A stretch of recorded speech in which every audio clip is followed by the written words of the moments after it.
Hello and welcome back to Wrestling in Mom's Basement. This is our Q&A 2 Electric Boogaloo episode. I, of course, am Patrick Young.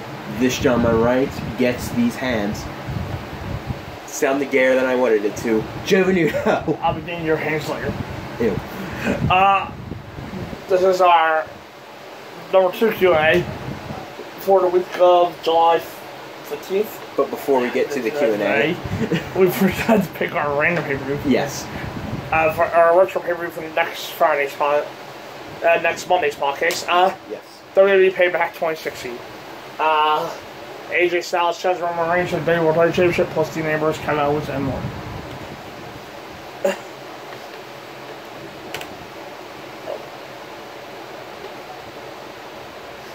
And more. Yes, that's what they put, and more. That's what the extra stuff was. Right. These questions were the questions Isaiah came out with this week. I just told you, Isaiah. Yes. I could have just said you think I'm black, but I decided to go and get these hands, and it came off much gayer than I wanted it to. Right. So, up first on questions. Number 1, several questions this week. Do you think Cassius Ohno will ever debut on the main roster? My response is probably going to be a pretty easy one if you've been keeping up with us. I've said it before and I'll say it again. I think Vince McMahon will take one look at Cassius Ohno and just go, no. You've heard a lot about Vince McMahon and his tastes. He doesn't really like beards. He doesn't really like sort of like the caveman look, kind of like I'm dealing with now. But more importantly, I swear I never heard that. That one. Yeah. Roman. He doesn't. Roman has beards. He doesn't like beards. Roman has a beard. Bronze has a beard. What the fuck are? Where the hell are you getting this information from? Everybody on the roster has a beard nowadays. But Vince doesn't like them. Yes, he does. No, he doesn't. I hate to say. Vince doesn't like beard. I hate to break into where we got that one from. That Bruce Pritchard. Yeah, well, that one's just not true. He likes a clean-shaven baby face. Well, clearly he doesn't. But more importantly, it's Cassius Ohno's shape. He's not necessarily the fittest guy that you would see in a wrestling ring. That and more to Cassius on his own, I think he thrives in more of an independent wrestling environment. Where WWE is kind of restrictive with what they do and what they allow. Even NXT is a little bit more restrictive than what an indie show would be. And I think that sort of strangles the style of Chris Hero / Cassius Ohno. And anyway, I don't think he's actually looking to get to the main roster. I think he kind of knows what he wants out of being in NXT, and I think that is strictly to be a coach. He's getting up in age. He's 38 right now, and he doesn't necessarily have the same notoriety in him that like an AJ Styles had, or even a Bobby Roode. But I don't think he would ever make it to the main roster, and I don't think that's what he expects.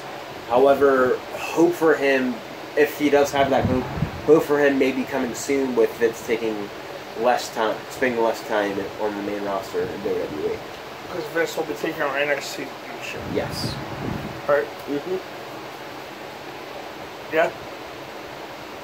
No. You just said yeah. But you said Vince is spending less time on the main roster, so... He is spending less time. He's spending less time in his own company because of XFL. What you say? What you made it sound like he was going to NXT? Yes. Yes.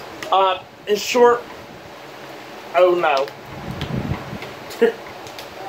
It's not that Ohno's a talent. Just watch the stuff outside WWE, and you'll see exactly see why that's the case. The guy can wrestle a ton of styles and have a great match against almost anyone. But there's another reason he's designed to stay down in NXT, and. But there's another reason that he's designed to stay down in NXT. Same thing with AJ last week. I'm using the same reason in two different ways. The only reason why I say NXT is the guy can wrestle a ton of styles and has a great match against anyone. So let's talk about that. That's for a second. That's where Ono comes in. While I might not be the best wrestler in the world, he's been around for a very long time. He's been in so many different promotions, learned so many styles. He can make the wrestlers wrestle a different kind of match, and that's the way you learn how to string the repertoire. Ono isn't going to be a big star in NXT or really ever advance past the spines in now. But safer maybe shot the NXT title on big episode TV. He's the gatekeeper for NXT and he's past 38 years old. That's a very good spot for him. Of course, there's all a big factor, his physique. Ono certainly has a large gut on him, but he's someone who has shown he can still work at a high level in that kind of condition. That's fine from a wrestle perspective, but from a marketing perspective, on the main roster, it's a little hard to present someone who has to wrestle with a shirt on as someone's going to treat as a big star. Ono can wrestle quite well, and his condition has never been an issue, but I can see WWE not being pleased with him having some issues bringing him to the main roster result. So no, Ono won't likely be on the main roster as he doesn't need to be there. He's already an indie wrestling legend and will likely be handed a full-time trainer's job as soon as he's on the ring. So let him be the guy who helps get people up to the next level because he's really good in that role and can work in it for a very long time coming. It suits him well. And if he can help a lot of prospects, it's probably a lot more valuable to WWE than just a short main roster run. Second question. Any thoughts on Brock Lesnar fighting for the UFC Championship? From my short answer for this question is not really. Yeah, Brock's gonna be fighting in the UFC, but maybe even a year down the road, maybe even less. I expect him back at WWE for some reason. There seems to be only two companies willing to pay Brock Lesnar.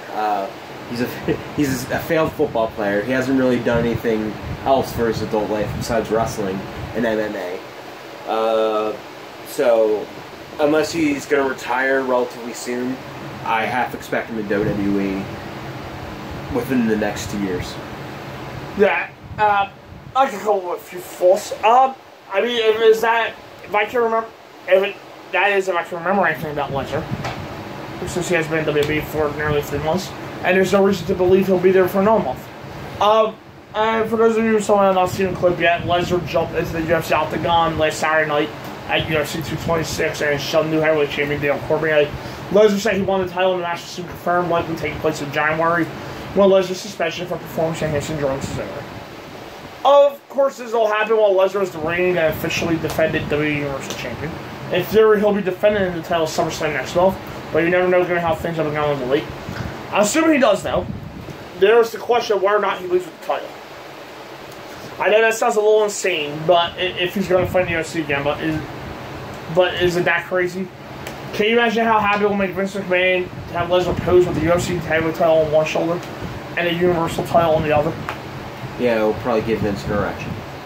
That one shot alone might be able, and that might be enough to convince McMahon to let Lesnar reach 2 years as champion. Yeah.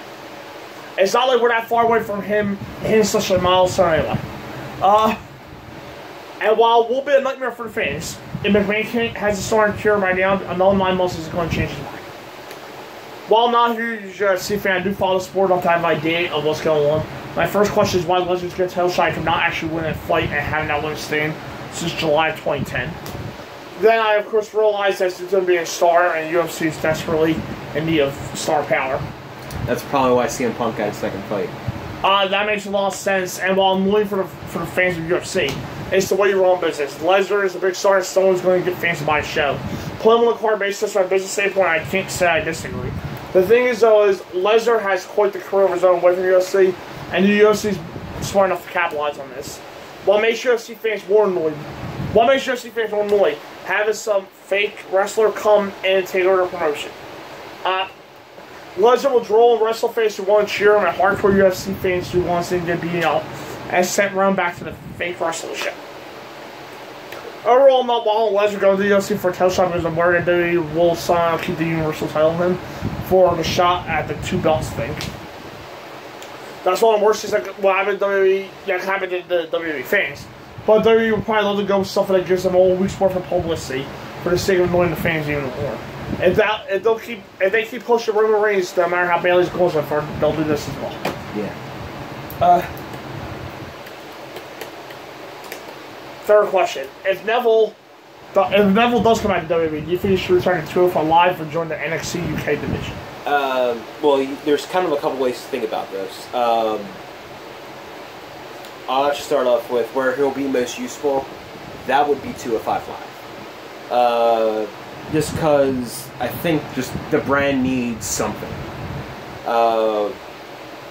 They need something that causes a big bang where people go, okay, maybe 205 Live is something that we need to watch. And also, he'd be a credible contender in the division itself. However, there are rumors going around that was Neville doesn't want to be a cruiserweight anymore, and literally left the company trying to get out of the division. However, where I think he will actually go, and probably more closer and accurately to the question of where do I think he'll come back to, it's the UK, the NXT UK division. And I think it's just because 205 Live is a lot more of a failed adventure than the UK is right now. The UK division is really hot. They have a lot of things going for them. They always put on great specials, and Neville actually has a little bit more freedom to do other things outside of WWE as well. So where I think it will be more likely to happen would be in the NXT UK division. Let me answer this one question. Who's the current Cruiserweight Champion and who's he feuding with? I'll let you film that for a second because it's not like he's been doing right lately. The champion is Cedric Alexander, who's won the title in the WrestleMania 34 kickoff show and hasn't defended it on pay-per-view since. The title has been defended on an actual pay-per-view as an on kickoff show since last October at Tables, Knives, and Chairs 2017. And he really said that should be broken anytime soon. In case not clear, I'll go to NXT UK all day. Neville shown is one of the best cruiserweights WWE could possibly have, and that they don't really think much of him. He was shaving for about 7.5 months and got to his Moray, who was exactly the strongest worker in the world. And there was no way down to the main roster, and Neville was going to be stuck in 205 Live. What would be the point of coming back to the division? Neville's a great example of someone who can wrestle against the heavyweights. He did for a long time. So why would you prefer someone with his look of skill and show that means nothing to you? I know NXT UK isn't guaranteed success, but it's better than going to the show. And this isn't me trying to disrespect NXT 205 Live with the roles going on, and that's as close as out of WWE as you can get while still being in the company. Yeah. If you're going to come back to the company, go see what you can do with an actual chance to get someone instead of having to duck to avoid the ceiling. There's also the fact that NXT UK division will need some talent to come in there and make an instant impact. Neville has a resume and has success in WWE on various levels, including the original NXT. He's the kind of guy who could turn into a star all over again and maybe move back to the main roster one day. That's not going to happen if he's a 205 Live, because the division is such a low-level shit that it doesn't matter what happens or who shows up. Go to the UK where you might get somewhere other than the land of forgotten. Number 4, as for Reigns, Roman Reigns, he's unbelievable in the mode of trying to cast him. So what is his character anyway? Well, the cheeky short answer and oddly true answer would be Roman Reigns. He's the handsome Samoan badass Shield guy. He's dressed the same as he was in the Shield. He's handsome because there's endless female Twitter army of women calling him king, and just using Paul Heyman's term for him, he's a Samoan badass. However, I'm not so sure the question itself is all that accurate. Maybe he's not as miscast as it is mishandled. I think the company just has him a little too overpowered for being the top face. This isn't the 1980s. This isn't Hulk Hogan, where he could pick up a lot of wins, and even then it was starting to get a little old by the time WrestleMania 4 came around, where they gave the belt to Macho Man Randy Savage. Somehow they knew that lesson there with Hogan, but not with Roman. Also, he has really overly produced promos where they don't necessarily sound human, or relatively good in either way. And he's kind of overexposed at this moment. They've had him going at the top of the company for the better part of 4 years. For the very, very better part of 4 years. Seriously, he's main evented 4 WrestleManias in a row. And odds are he's going to have the 5th one too. I think there needs to be a little bit of a break in there. And now with Hulk Hogan back in the company, it will be the 2 guys with 5 main events battling out WrestleMania 35. Yes. And then the right guys should go over. The more over babyface. Yeah. That and the crowd actually still... I know it was the 80s and it was a different time. But Hogan was able to still keep the crowd from booing him 4 years into his top of the company run. Even when Reigns is not in the main event scene. Yeah. Or literally when he's not fighting for a world title, he's still the main guy. Literally when he fought Rusev, he was still the star of the Raw brand, even though who was contending for the Raw World title would be Seth Rollins and Finn Balor. Roman's storyline felt like they had a lot more thought and a lot more effort put into it than the Raw Universal title would be. So I don't think he's necessarily miscast. I just think he's incredibly mishandled. Well, isn't that the $1 million question, this one? If there's one thing that Reigns has struggled over years is figuring out why he's not connected with the fans. Wrestle fans are intelligent people. Yes, I know, I'm shocked too. Yes. And we're pretty good at telling when wrestlers being themselves. There are wrestlers who know how to play themselves very well, but if you give them a counter and a road doesn't fit them, it's not going to work nearly as well. That's where we get the problem with Reigns. When you look at Reigns on paper, you have a 6'3", 275-pound football star who's carved out stone and is part of one of the world's most famous wrestling families. That's not the hardest counter in the world to write because it's basically The Rock without a lot of the charisma and talking abilities. Now, in the same world, that'll be a pretty easy heel to write. But that's not what we got for the last 4+ years. Yeah. Over the years, Reigns has tried a variety of different characters, and for the most part, no one has any idea who he's supposed to be. One of the characters that says he's something close to a Daniel Bryan style underdog. Because when you think of a 5'8" goat-faced grappler, you think of Reigns. You know, as in the guy who's putting the one main event after another, that's the guy who's being held back by the company, you see? And other times, he's been an anti-authority ruler in the vein of Steve Austin. This works to an extent as Reigns can play the tick-off character rather well. But as usual, didn't last long enough to matter, and Reigns was entitled to the return of Seth Rollins. And we start all over again with the character being gone, all over again. And that's not working. He was the all-American guy, I love John Cena. You know, I'm not a good guy, I'm not a bad guy. I'm just the guy. That's the case where you probably get the idea they're going for, but at the same time, it's another case where they're not really wanting to actually say something definitive. It made Reigns what WWE would consider a tweener, while most fans would think he was just a face with a bit of attitude, as a Cena again. So Reigns at various points has been Bryan, Austin, and Cena, plus probably a little CM Punk in there somewhere. So. That's quite the mixture of talent, and the problem is that's not exactly a mix that works out very well. At the end of the day, though, it's something the one thing. It's a big mixture of a lot of other gimmicks and characters rather than anything actually unique. That's all Reigns is. Which is oddly funny that he said before that the wrestling needs new characters and sort of used to talk down the book. That's what Reigns is. A bunch of things that work together. A bunch of things that work together who Reigns can play if he can re-up on them enough. But none of them can really fit him. You get wrestlers who can fit the other characters, but that's not the case with Reigns in any of those roles. The finish for that and leads you with what Reigns has become, whatever suits the story WWE was trying to tell them at the time. Number 5, who do you think the next guy to grab the brass ring will be? Also, whom do you want to see grab the brass ring? Well, the cop announcer would technically be Braun Strowman.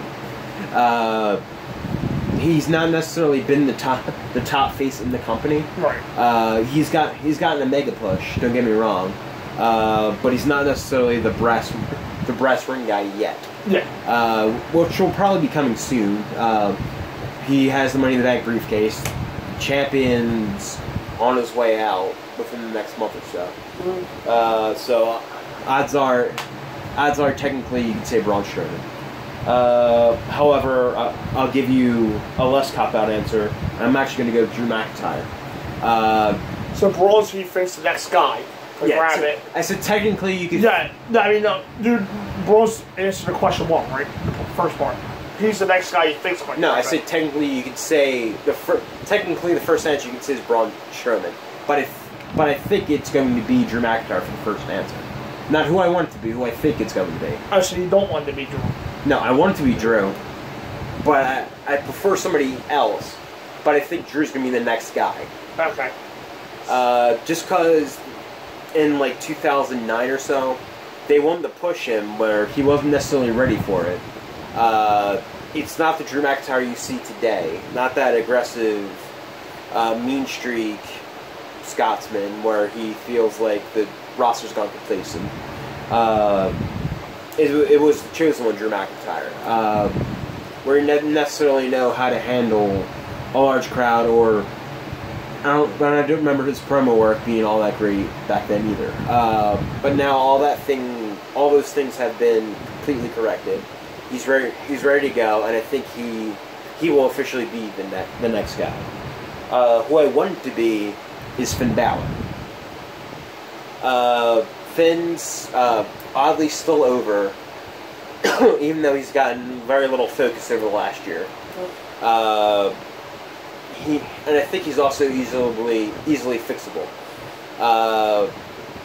Meaning, as soon as you give him back that demon character, give him at least something of note to sink his teeth into, I think people will generally want to see him succeed.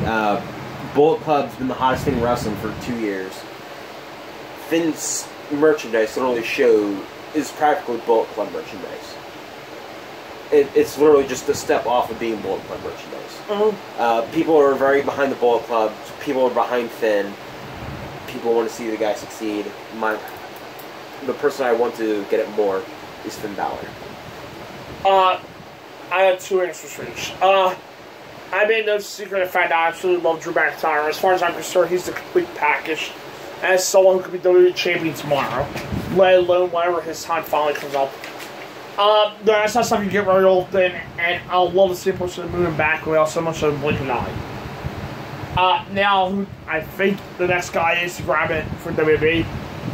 How WWE seems content. Well, first, WWE seems content playing a long game in Drew's case, which is fine. Yeah. We're going to be waiting on the Dolph Ziggler story to wrap up.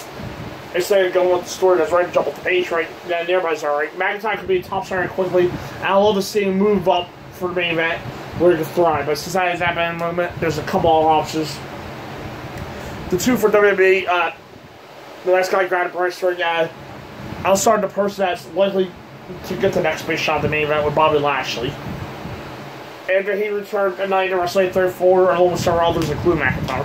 It was pretty clear Lashley was going to be pushed hard and likely getting the main event in a hurry. Lashley has all the tools, minus maybe the intensity and the talking.